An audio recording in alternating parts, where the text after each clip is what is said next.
சென்னை பெருவெள்ளங்களுக்கு பிறகு ஆற்றின் கரையோரம் இருப்பவர்களை அப்புறப்படுத்துவது என்பது வெறுமனே அழகுக்காகவோ இந்த மாநகரத்தை ஜொலிக்கும் விதத்தில் மாற்றுவதற்காக மட்டுமல்ல. இங்கு எல்லா பக்கமும் காற்றின் கரையோரம் இருக்கக்கூடிய எல்லா பக்கத்திலையும் வெள்ளம் வந்தாலும் அதில் உயிரையும் தங்கள் ஆண்டாண்டு காலமாக சேர்த்து வைத்த உடைமைகளையும் இழப்பதுங்கிறது இவர்கள் மட்டும்தான்.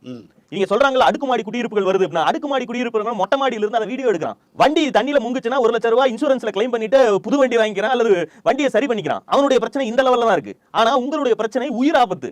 நீங்க அரசு பார்த்து உதவி கொடுத்தாதான் உண்டு. இல்லைங்க, அந்த வீடியோக்கள் வரும்போது எவ்வளவு பரிதாபமா இருக்கு. வீட்டுக்குள்ள வரைக்கும் தண்ணி வரக்கூடிய நிலையில இவர்கள் ஆற்றங் கரையோரம் வசிக்கும் போது முழுமையா அந்த குடியிருப்புகள் மொத்தமும் மிதக்க தொடங்குது. அந்த வீடியோ பார்க்கும்போது என்ன தோணும்? தண்ணி வர விட்டுட்டாங்க. தண்ணி ஆத்துல தண்ணி வராம என்ன செய்யும்? இதற்கு முன்பு இந்த 60 ஆண்டுகள் இப்படியான வெள்ளங்கள் வரவில்லை.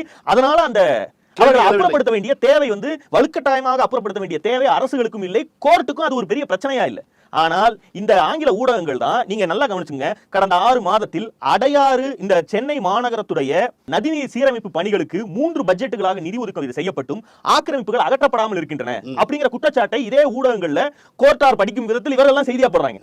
ஏன் அகற்ற மறுக்கிறார்கள்? யார் அதற்கு உதவி செய்வதுன்னா அதற்கான பதில் இவங்க சொல்றாங்க, திமுக அதிமுக மாதிரியான பெரிய கட்சிகள் தான் அவர்களுக்கு ஆக்கிரமிப்பை நியாயப்படுத்தும் விதமாக வாதங்களை வைக்கிறார்கள்.